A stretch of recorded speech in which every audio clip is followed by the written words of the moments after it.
What's up? What's up? It's your girl, Nay, the Vet Tech Babe, checking in on episode 2 of the Vet Tech Babe podcast. Round of applause, please.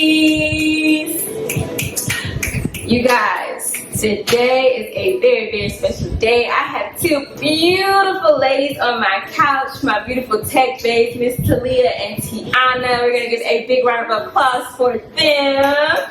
Woo, woo. We're going to let our ladies introduce themselves one by one. So, Miss Tiana, can you please tell us a little bit about yourself and how you became a tech babe? Hey, so I'm Tiana. I have been in the vet field for 11 years.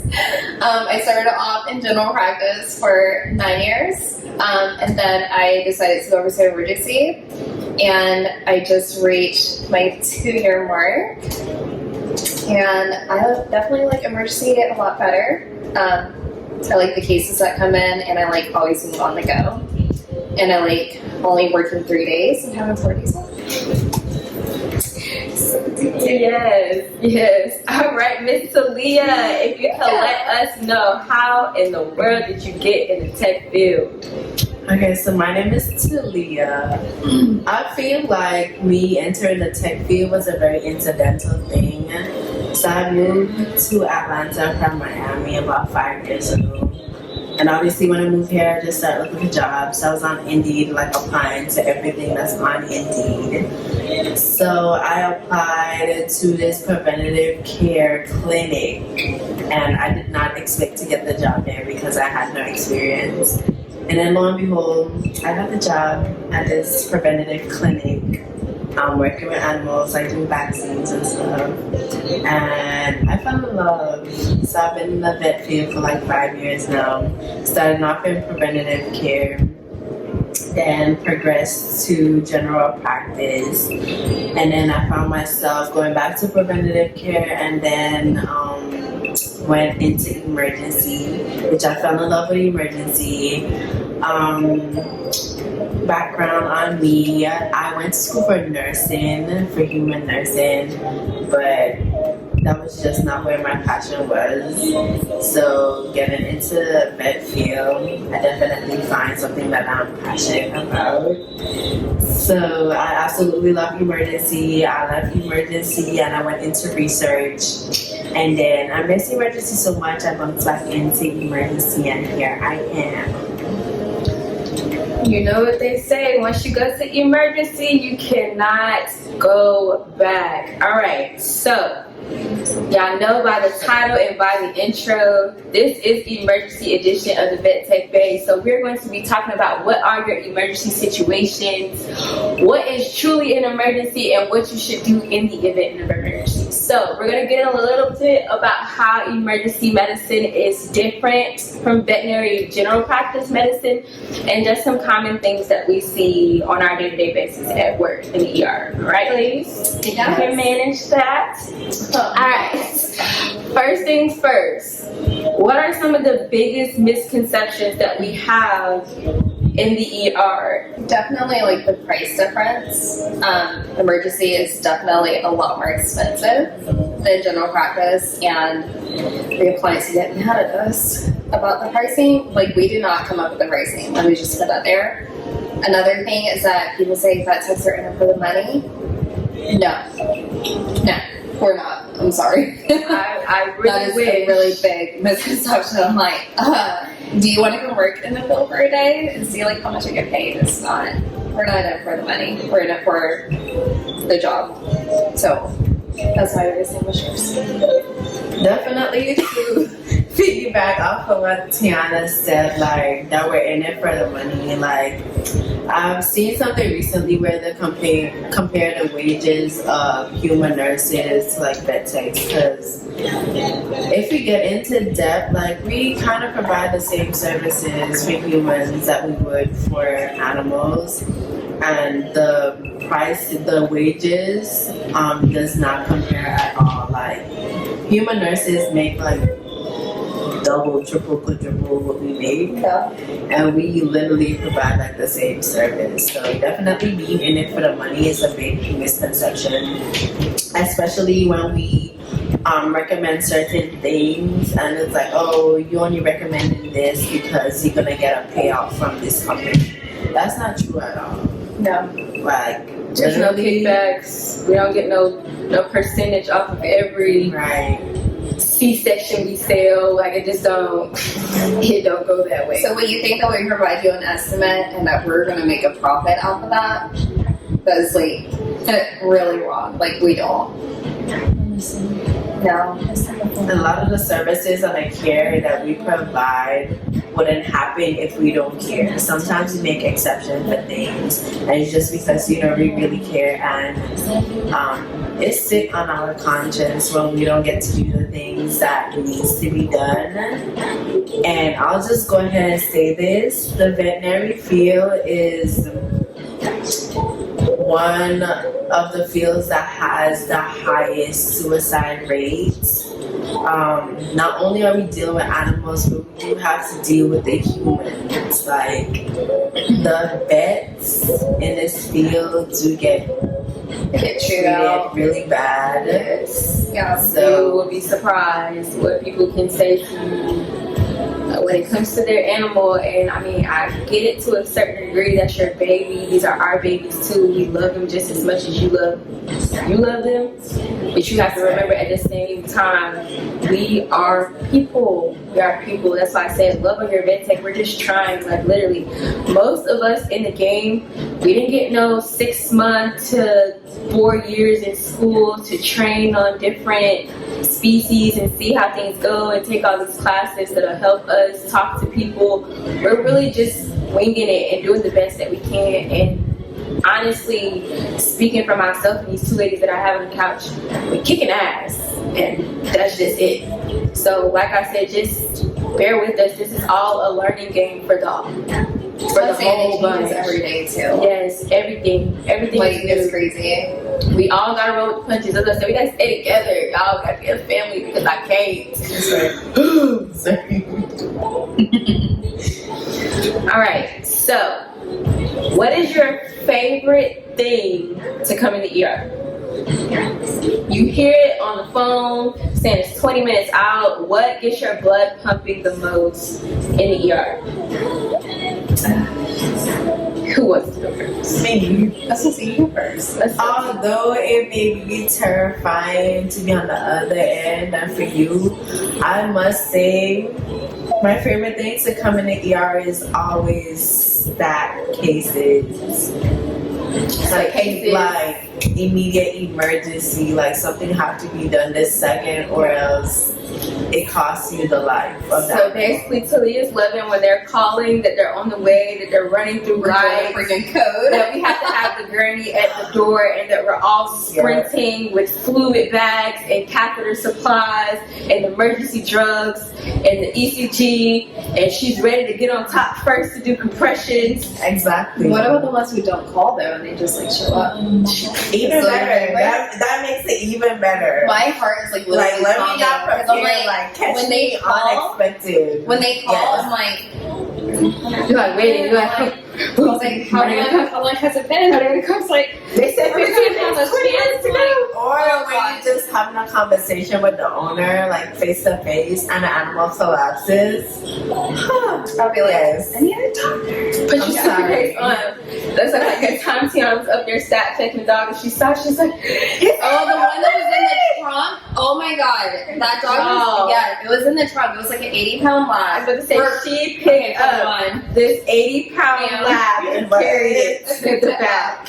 The guy was just like, he's breathing funny. He was doing abdominal breathing. So abdominal breathing means that they're just like they're like, Taking they're their on their last like taking their breath. last breath. Literally. I told that guy, I was like, open the door. I grabbed this 80-pound lab out of the All the trunk. strength. And I ran straight to the back. I was like, I need a doctor. I slammed it on the table. I was like, I literally don't even know.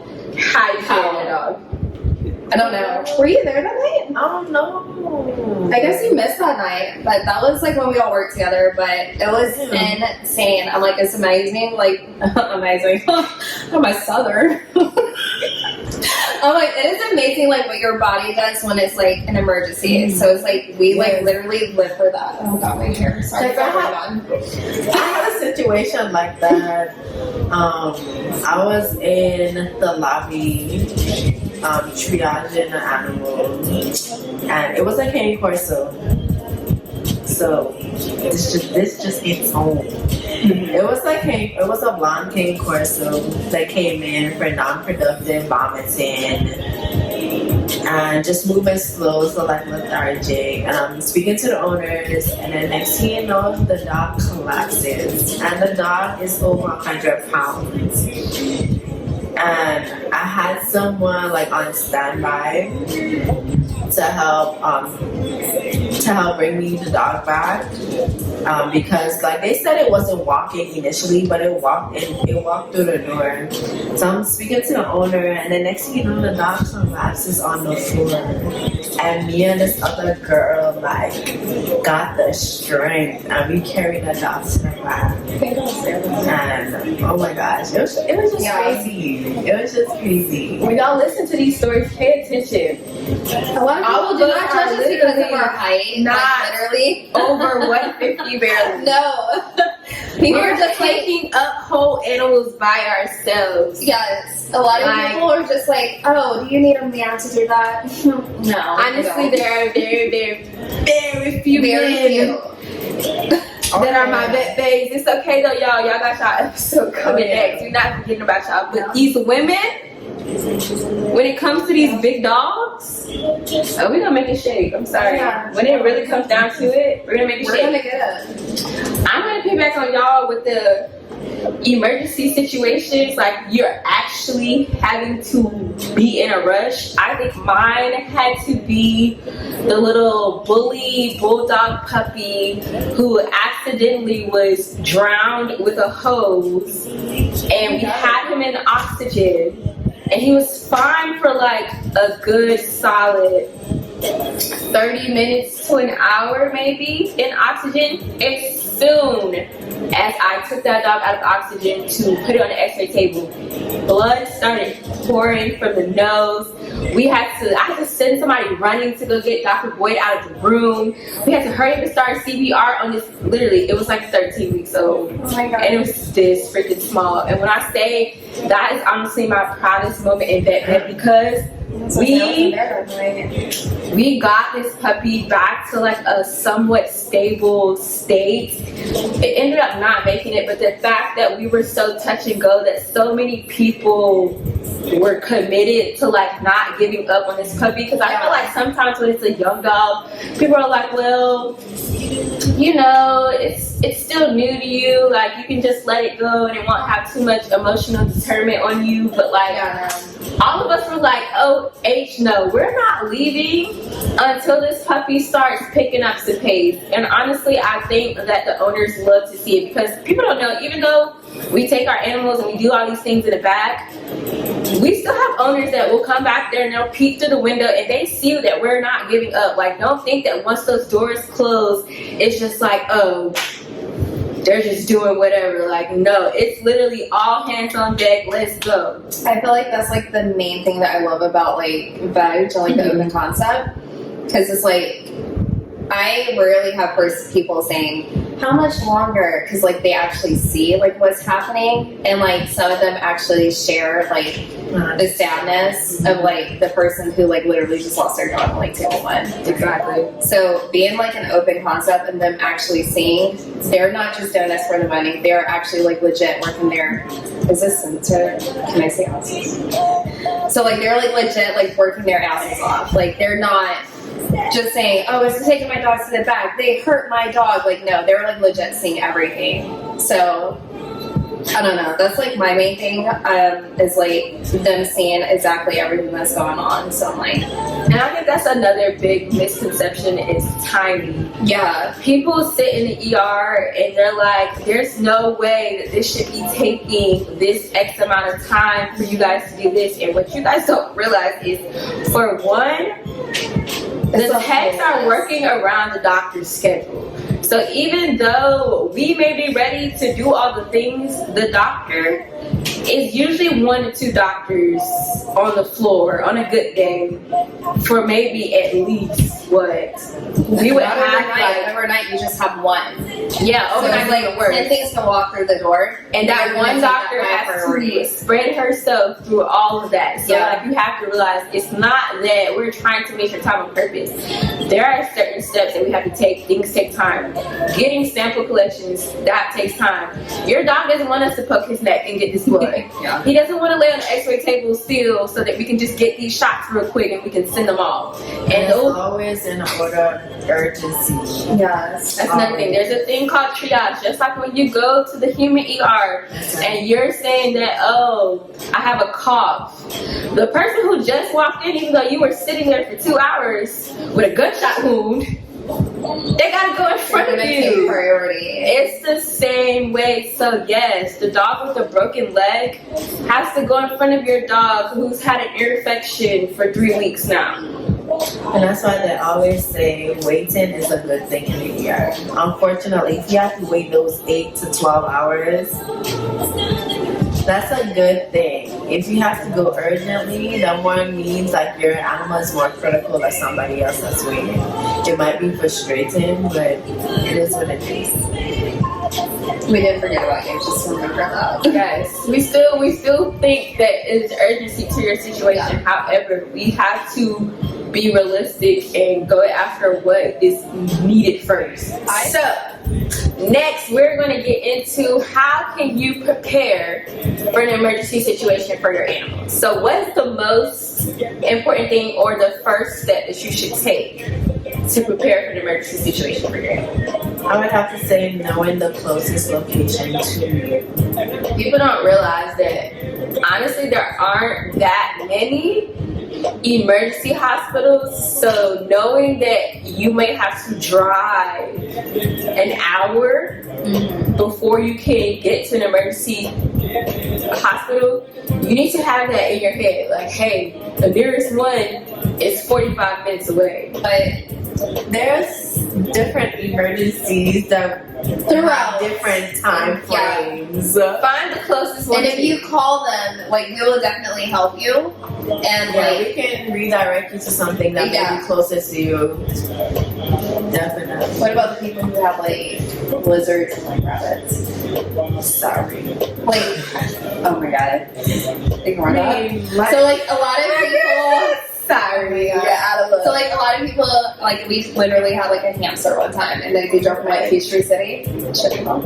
They drove from like Peachtree City, we had a deer. and oh yeah, we have deer all the time. But there's you know what a sheep? I'm so jealous. You just throw off my topic.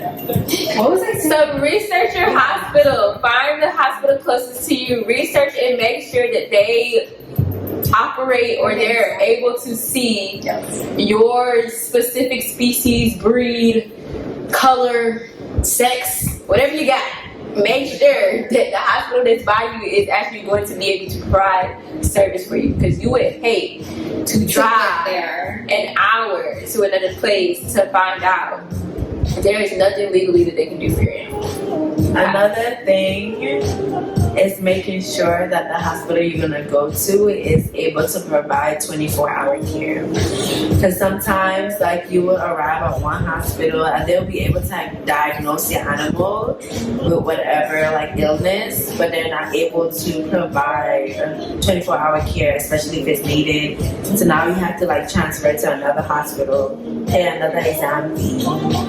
This, that, and the third. Because there are urgent cares and 24-hour hospitals. So just like I said, when I say everything that we do in vet med is very closely, if almost not the exact same thing as human medicine, I'm so serious. So there are some urgent cares where you can get like later evening hours. It might be open till 8 o'clock, 9 o'clock, as opposed to 4 and 5 o'clock that your general practice. And then you have your full-fledged 24 hours. It can be 6, 7 o'clock in the morning. It can be 2, 3 o'clock in the morning. It can be 11:30 at night. It really doesn't matter.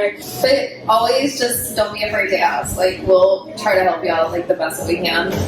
So So after you research and find out what's closest to you and what is better for you, what is the next step that somebody can do to better prepare themselves? a lot of people ask like, what's the exam fee? And sometimes like, well, not sometimes, like we'll give them like that answer. And they're just like, oh shit, like that's a lot. You're like, so if like financial issues are a problem, they're just scary, I'm sorry. So if like financial like concerns are like a problem, like we'll say like, we can like send you like a link for like Care Credit and Scratch Pay. So like Care Credit is like a medical credit card that you can use for yourself and then also your animal. And then Scratch Pay is just like a personal medical loan that you can like use only for your animal. So sometimes like, And those options are also like third-party options. yeah. There's So it's not not something that like we did. Hospital. I very seldomly know Right. about a hospital that has their own set payment plan I situation. have not ever had. Like it's always going to be third party. If you cannot directly upfront pay with whatever for what the bill is, you can't.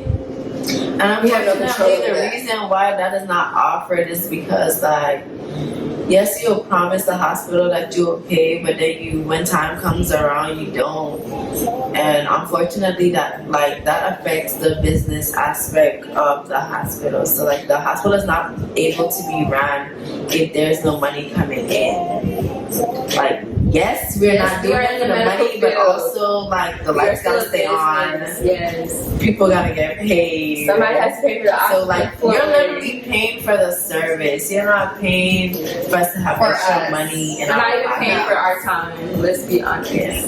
Y'all are literally So- paying for the equipment. And what people really don't know is the vet market is sky high. I'm sorry. I'm about to say, like when I get like estimates, you're like, I'm sorry, I'm like, Yeah, I'm so damn sure. It's I'm not like, the hospital. what's the Care Credit? Vetmed has become like a multi-million-dollar industry. So like, Right. When you snap, like just get it in your mind. Just get it in your mind. But also, You go what to needs to be Vetmed. kept in mind is You gonna I'm spend gonna money. present you with gold standard care for your animal for what is going on at the moment. Yeah. Allow me to present you that gold standard care. And then after, if you cannot do the gold standard care, We can drop it. wait in. a second before you snap at me, Yeah. because I may be able to work something out with you. One, not saying that this is something that's negotiable, but I can have a We'll always get secondary. every option. I can have a secondary plan for you, Before you but tell me I how. have to like the conscience have to provide you with We gold have to standard tell you first. exactly what the doctor wants first. Like, we're gonna keep it real. With everything that the doctor wants If to you do just or keep can it think honest of, we're and gonna say show like, you that hey, I first. can't do that. I'm I gonna know the same one thing that I started doing. I'd be like, what's your priority? Like, what do you really want? What's your goal here? Yeah, like I always go with my doctor. I'd be like, One thing that what I is your really priority? love that Boyd would ask, what's your I budget? miss Boyd. Yes. She's gonna be on here next. Shout out to Dr. Boyd and Care for Equity. Yes. Okay, y'all, we get on topic. Sorry. We just miss like those doctors so much. If you haven't noticed, we use payment Slack options. Payment options. So we went over Care Credit and Scratch Pay. Payment one option would have to be Scratch Pay. Scratch Pay approve more people over Over Care Care Credit? Credit. Really? Care I know that Credit like is if you get like denied for like Care Credit, then like don't even. Scratch Pay. Yeah. No, it's the other way. Scratch Pay approve more people than Care Credit. Can you see how you can use Care Credit for yourself? Mm-hmm. Care Credit is actually a hard inquiry on your credit score, whereas Scratch Pay is not. Is it like a software? That's interesting. It's a Care Credit Scratch Pay. I know oftentimes people tend to like apply to different loans that comes up in Google, but you just have to make sure that the hospital approves that payment. Before you go for it. Yes, because 9 times out of 10, those other payment options, they deposit that money in your personal account for you to use it at your vet versus Care Credit and Scratch Pay. Care Credit is a credit card.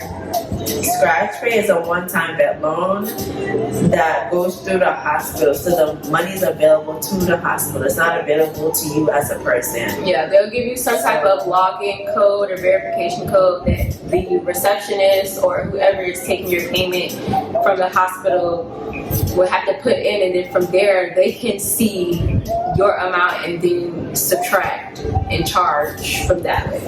So another way, and I think this is what is going to take us the most time to explain and that people have the most questions about, is going to be insurance specifically for emergency situations, because I think people get confused with the insurance when you go to your regular practice vet. It covers all your shots and those cute Like you just pretty much walk out. Depending on the spot. You can't leave your office. Depending on whether that hospital offered, they're like, oh yeah, we have a monthly payment plan that covers my dog's shots and stuff. That's insurance.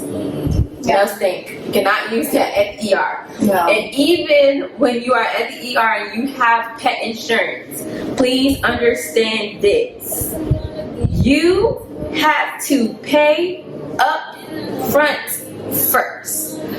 You really need to research. Oh, I know people like, oh, I got pet insurance, I got insurance for my dog. You need to actually go on your insurance website, see exactly what your policy covers and how you go about getting your money for your policy, because most pet policies have the thing where you are expected to spend that money first. You then submit all of your documents, so that would be your SOAP notes, your estimate, your invoice, your So like at the end of your visit, like we'll send that to you. We'll send that to you. You submit a claim with all of that evidence, and from there they'll see if it matches the policy that you're paying for, and then they reimburse 80% maybe. Reimburse. You gotta read your terms and conditions. Reimburse you. Because it'll be like 80, 70, 90%. It depends on the procedure as well. And we're stressing this It because depends on what it is. yes, like You there's pay very the full situational. amount, and then later down the road, they'll reimburse you up to 80%. I think I heard I had one client, they had the thing where they could submit it and they could like get the money on a card that like maybe like I think it took like 6 to 8 hours for them to like submit the picture, the estimate, and then the money would get put on there. But like I said, that's why I said you have to research, because So unfortunately, when it comes to emergency situations, you have to you be do have to prepared. pay that money up front, so you still have to be prepared. You just gotta be like I said, just be go in knowing at the wrong time. It does. You have that to you're be at the gonna wrong have to time. spend some money. And when you try to cut corners, the corners don't cut back on you. It's like you got a family. Somewhere you're gonna have to find where your give Got your is. dog got a hematoma, ear hematoma. Your dog developed low. Okay, so since Talia just said that brings us to our next topic. What are some things that you guys see in the ER that are very common that you would think that somebody might think, oh, that ain't gonna happen to my dog, or that's not gonna pop up. I take so great care of my dog. For me, my number one is your dog being hit a car in your driveway. You know how many people come to the ER? I accidentally ran over my dog. I didn't see him. He usually always moves out of the way. I had a person who did that to their cat. It was really sad. I promise you. It was the cat. Promise It was you, really freaking little sad. little things like that. Don't let it change a situation and turn it into something way bigger, all because it's something little like, oh, he usually always just gets out of the way when I back up. No. Yeah. Don't even leave it to chance. When I say I get so stressed, when I see my dog outside and I'm backing in the driveway, I will sit in the middle of the street for how long it takes, I don't care, until he is put up in the house, because I'm scarred for life. I'm sorry. I'm scarred for life. I don't know, like, I really think my number one fear in general But my cane corso is bloat. Like, Yeah. that's my number one fear is bloat. You literally can Or find GD anywhere. Like my heart really dropped for you. Even- It's like the bigger dogs, like it's Yeah, so any dog that is that's deep chested can develop bloat or GDV. So it's not only yeah, that's fine. damn. Yes, Not yes, only- tell us Say it like this. Okay, not only the people, big, people gotta learn. Yeah. not only the big dogs, but also small dogs.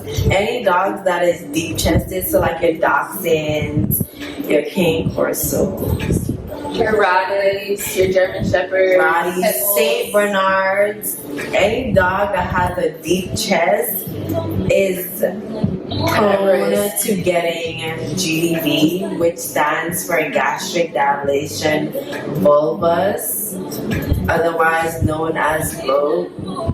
So what bloat is when the stomach flips on itself.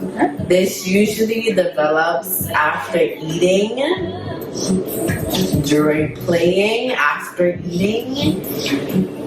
So to put it into perspective, if you have a plastic bag, you put some like kibble in your plastic bag and you flip the plastic bag like this. You know how your two ends of the plastic bag is now tied off when you flip it? That literally is what happens to the stomach. So you have the food sitting in the stomach and the both ends, your entry point and your exit point of the stomach is both clamped off. So nothing So what has happens? anything to anywhere to go. Right. So what happens is the stomach just gets distended and distended and distended with air because there's no exit point. So that is what happened with bloat. Your most common signs and symptoms of bloat is lethargy, non-productive vomiting. So your animal's gonna like act like they're vomiting, but nothing is happening. Or sometimes like white foam will come up in very small amounts, and that's because like nothing is gonna come up. Panting is another one. A high temperature because like the body is just not operating as it should. So that is my biggest fear.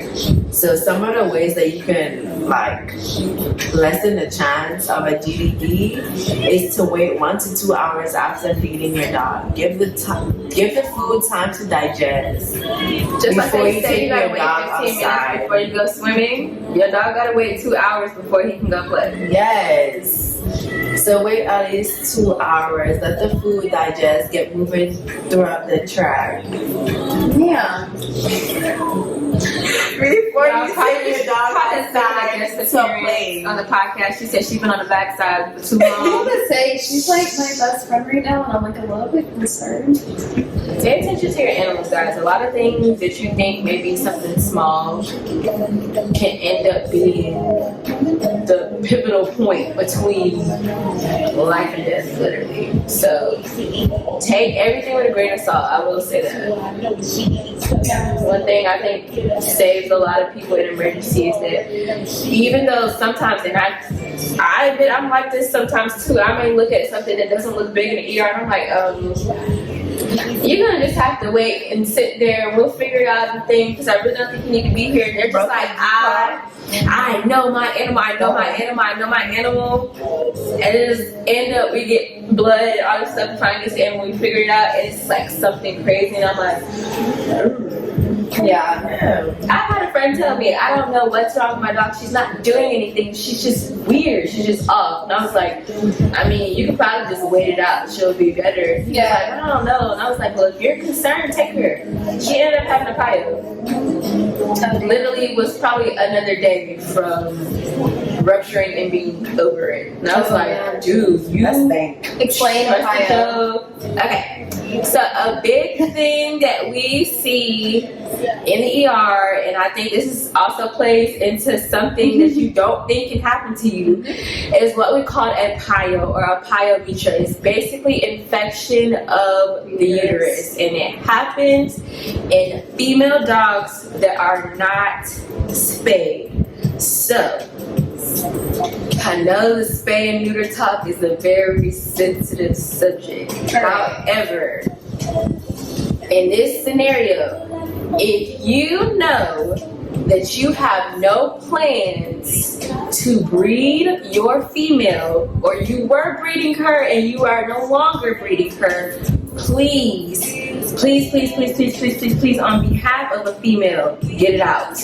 Just get it out. It's not doing her any good. It's doing her a disservice, because literally, honestly, I don't feel like there are that many signs of pyometra until it's bad. Like when you start getting vaginal discharge, whether it be blood or you have the actual pus coming out, when it gets to that point, you're kind of already, you're kind of already screwed. Like there's no reversal. Like you can either try your hardest to get that infected uterus out and hope that you caught it early enough and got her on strong enough antibiotics to kick it. But just imagine your organ inside of you literally just basically like rotting away. And you have to try to fight that. Times this will happen is around the time of the heat cycle. So when a bitch is not spayed, around her heat cycle, many times people do mistake that discharge for heat cycle discharge. That's the most common times that you experience a pyometra. I think the saddest one I had, it was like a 13-year-old Yorkie. That's really sad. She shouldn't have sex at 13. Listen, Yeah, it that's was really thing. but I'm just like, you know, a lot of Tired, people, okay? like, they're just like, oh, I don't need to spay her. Like, no, it's She's fine. already She's she's like past her prime. No. 13. She was No. 13 and she had a pyo. Get it It out. was really sad. That's not. Please just take it I felt really out. bad for them. I promise you, she don't want to have them babies. No way. Just take it out. Take it out. I promise you, it's literally just doing her a disservice. It's going to do you a disservice, because if you really want to get into finances, a pyometra $10,000 is not what you want to pay for. A spay, Plus the GDP.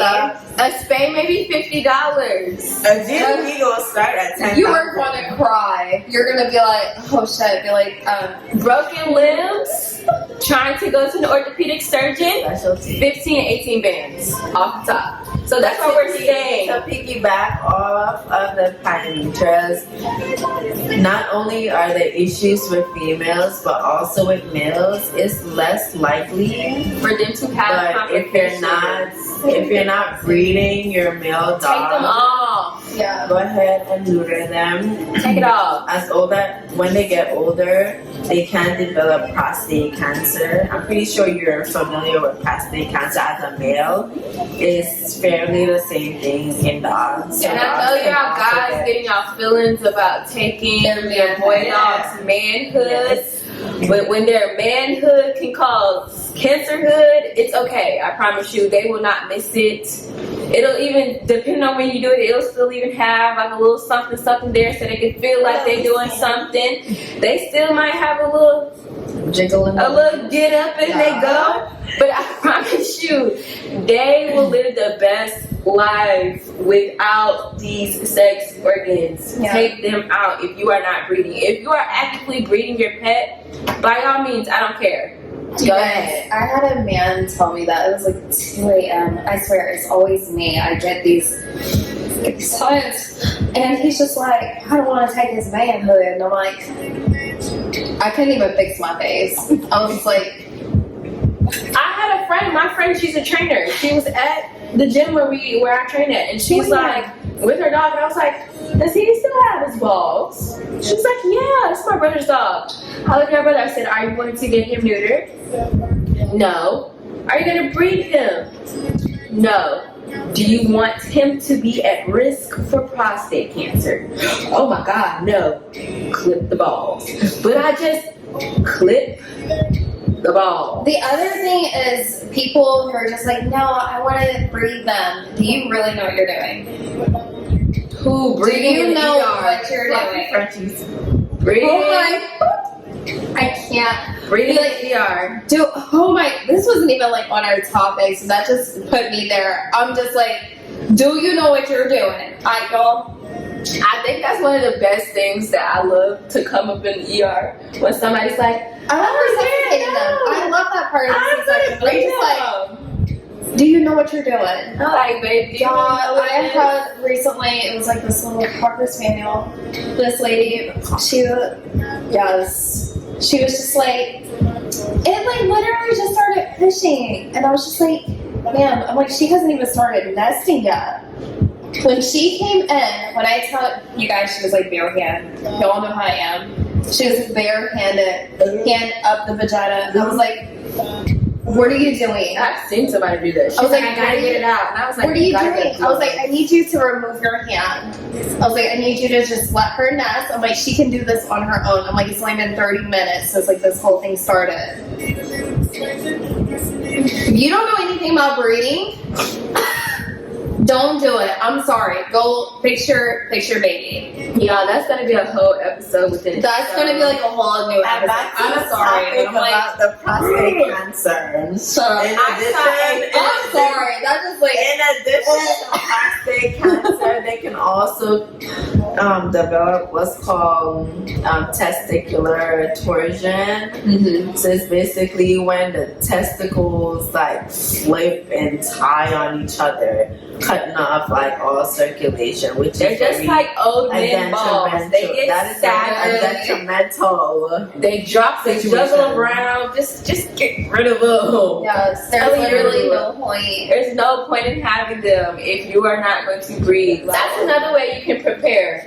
Google what your dog's breed is prone to. People don't know that certain breeds are literally disposed to certain illnesses. Like it's almost a given. Your Cavaliers, heart disease. Your Yorkies, Congestive heart failure. heart disease. Your Pit Bulls, unfortunately, cancers. Golden's cancer. Cancer. Oh my god. Cancer. Sorry, it's so sad. I love Foreign it. I had bodies. two Goldens growing up, but it's Goldens, foreign bodies, labs. Yes. What else? Doodle. Bulldogs. Let's touch this real quick. Bulldogs, upper respiratory. Let's touch this real quick. DCM. Heart disease from feeding grain-free diets. A lot of people think that their dogs are allergic to grain, Sorry, I'm not judging before my face. but that is 0 in 1. Your dog is not allergic to grains. Then, if you have Dobermans, especially large breed dogs, grain-free is not the way to go. Yeah. It also develops heart disease. People don't realize about cardiomyopathy. Like I was like, that was the first thing that I learned about, I think, in vet med. And it was before I even had a real job in vet med. I was at a vet appointment for Nip, his puppy appointment. They gave me an entire packet full of brands not to get because they are Tractor Supply grain-free. for health.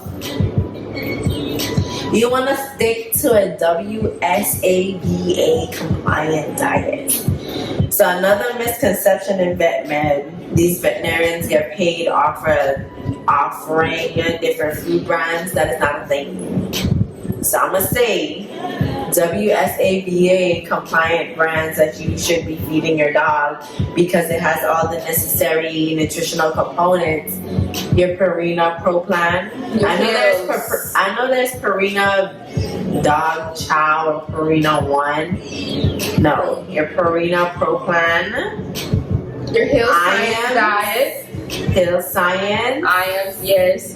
IAMS is one of the cheaper sides. So if you want to be cheap, but One still little be bang for your within, buck.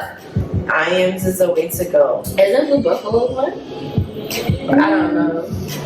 They do have prescription diets that are compliant. Okay, Yeah, Because that's what Mosquito is on that $100 bag. Yeah. It's okay, my dog was on like urinary acid really 6 years of her life. So your science It's still pills, thugging your it science on the diet. salmon and rice. $82 a bag.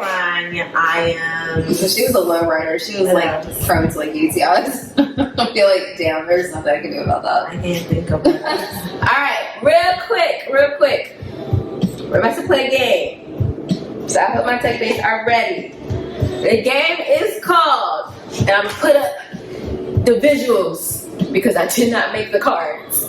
GP or ER. So basically, we're going to give diagnoses or reasons for visits that we typically see in ER, and our tech bays are going to decipher and explain whether or not you should go to your regular general practice vet, whether you should go straight to the emergency room, and we're also going to have some that are situational where we're going to give you options for both. Okay? So is everybody ready? And you guys at home listening, y'all can try to play too, see if you get the answers right. And when you do, at the end of this podcast, comment down below and tell me what your score was. How many did you get right? Okay? The person that I see with the most amount of correct answers, they'll get something from the tech bag. Okay. Alright. First, diagnosis. Unfortunately, I go first. Yeah, she said. Ear infection. GP or ER? Talia. Go to your general practice vet. Why? If you come to the ER with a ear infection, you're taken away from the animals that need emergency care for one. An ear infection at 3 a.m. I don't care if you have a hematoma. An ear infection at 3 a.m. is not an emergency. Unfortunately, yes, your animal baby scratching their ear raw, shaking their head, can't stop, annoying you, you can't sleep. But it's not life or death. It's not an emergency. Please wait until 9 Especially if it's o'clock. on a Monday. Just wait like that extra few hours. Wait until 9 o'clock the next day and take your animal in. Yeah. So when it comes to like ear hematomas, What is a a hematoma is just a collection of blood in that area. So a main source of a ear hematoma is an ear infection. More likely, that is the underlying cause for ear hematoma. So when there's an ear infection, your animals tend to scratch at the ear and shake their head. When they shake their head so vigorously, it causes like blood vessels to burst, and it just collects the blood in the area. That is not an emergency. I'm sorry that it looks scary, but it's not an emergency. Like you're literally taken away from the patients that need like emergency care. And not only that, you're wasting money because the amount of cost that it's going to take for you to fix that ear infection at the ER versus at your regular vet. And it's not even fixing it, it's just supplying you a quick result for your problem. Like you're gonna still have to follow up with your primary vet. You're gonna have to go anyway, and So, most times your regular vet's gonna have to redose what we did. Go Go to your regular vet. Just skip the middleman. Don't look. You're Does gonna be anybody mad. else go back to like their GP days and like think like when like emergency or like cases came back in and be like, so like we have to like redo the same thing and be like, well, why did you have to redo that? And I'm like, because it's not right. So I'm like, this is a follow-up You visit. already skipped it. You already wasted 3 steps. I'm sorry. I always go back Going to to the that. ER. Well, the emergency practice, they already did that. I feel like So we gotta do it still again. not healed, so we have to redo it. So just think of it like in that case, like if you go for like the follow-up visit, 9 times out of 10 is probably not cured out, and you're gonna get redosed like the same exact medicine or like a different medicine. Don't get mad at them. An ear hematoma is an ongoing Yeah. treatment. Yeah. Like we can like drain it like You gonna come emergency. to us, but that's it. Right. You're gonna go to your primary vet and have to re-see them. And they And might then want to especially if it fills up again. Yes. And I know that's like super frustrating, but I'm like, it's part of It's just having an animal. easier. Yeah. And not to put too much stress on the regular vets and my GP babies out there too, because we love y'all, but we can't do it no more. We can't. We sending them to you, girl. Primary reason is just you taking away from the animals that need. So, like your ear infections, your ear hematomas, is the people that are gonna be waiting that 8 to 12 hours. You're Like, truly stop. waiting. Like Like, you 8 to can 12 hours. come at 7:50. And think Somebody you else for the come rush. at 8:15 with heart failure. Sorry, you got pushed back too. Honestly, I don't think anything will not take priority over an ear infection. Yeah. Like, let's just be for real. So honestly, I always tell people, this your bed you lay in. You wanna wait? You're hell bent. No, I want this fixed right now. In theory, right now, that's a very light right now. Go ahead.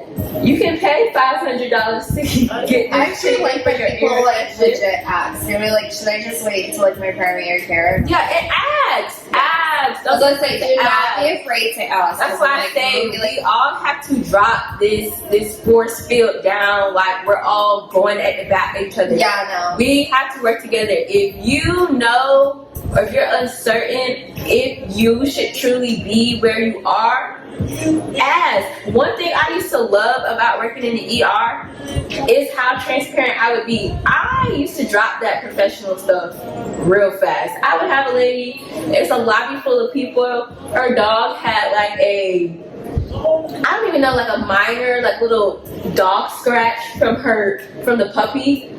And she was like, can this wait? And I said, look, I'm gonna give it to you like this. There's about 10 people in front of you. That's very small. It's not bleeding anymore. no. So it's like already like a heel scratch, pretty It's much. already like a heel scratch, very small. You're Yeah. wasting your time. You're wasting your time, everybody else's time, gas, money. Just go to your regular vet. I promise you, they can do it too. Just because they can't do it when you want it done does not mean that they're not capable. But by all means, if you want to wait, But like I said, we're gonna everything's see you. preference-based. We're gonna take care of you. But you gonna have to wait. You're gonna be in line. Correct. You're gonna be in line. And honestly, one thing I like too is that we're gonna go confirm. When we do our triage, we're not just looking about what they called back and like, okay, well that sounds real bad. We're gonna rush up there and go get it and put it in line. So you cannot finesse the triage system in the emergency vet med. You cannot finesse the system. You can't make something sound worse than it is, because that vet tech is gonna come up there.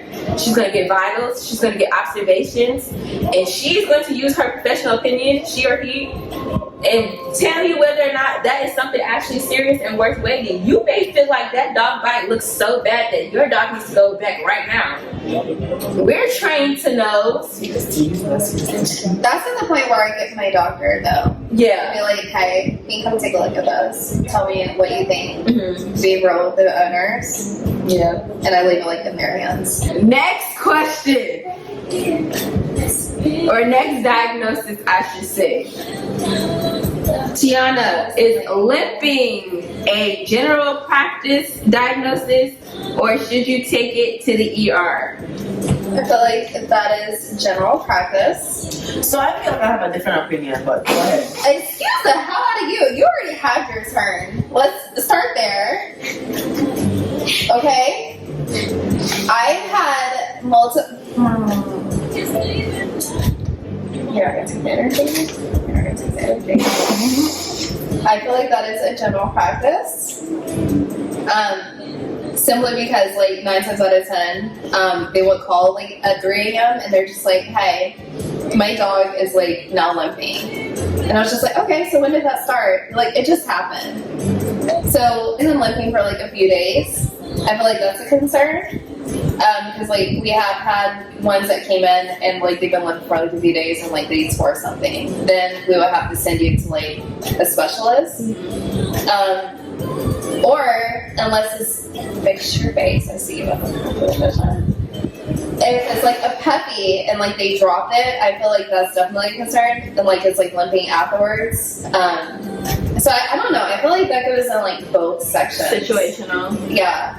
So But like, if they like literally like just woke up and it just started limping, I would like, say let's talk wait about till real quick some signs that can make you differentiate whether or not you need to take the limping to the ER versus to your emergency, to your regular vet. So if the dog or cat or animal has been limping for less than 24 hours, I would say start off going to your regular vet.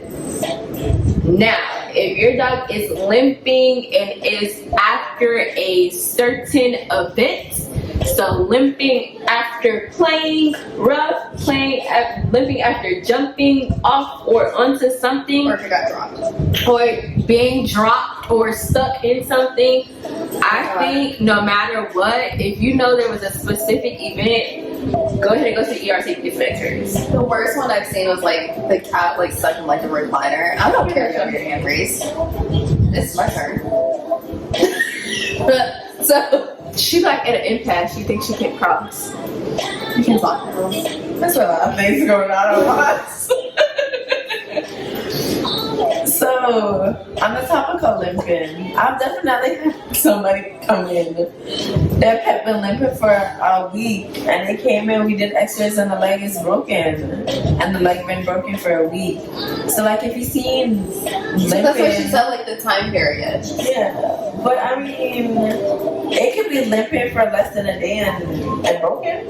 It could be limping for over a week and broken. That's what I said. If it like literally just happened. So it's case the king. Right. Yeah. That's why I said it goes So like if you experience limping, but you also see the leg dangling, like I was gonna say, if you see that dangling, okay, that's like a total different situation. Like bring that shit up. That it varies. one of the most common like limping situation will be like a torn ACL.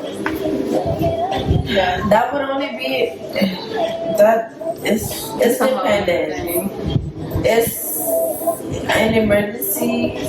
So with In the the game, event of relieving pain, but there's nothing we can do. so that's right. 9 times we'll just send you home with like some like pain You meds. can't Don't you lift chew that. the leg or anything like that. Not you want to go to bed, Alpharetta. Okay, so to answer the question, that will go in both situations. So like literally, Case scenario. yes, case to case. All right.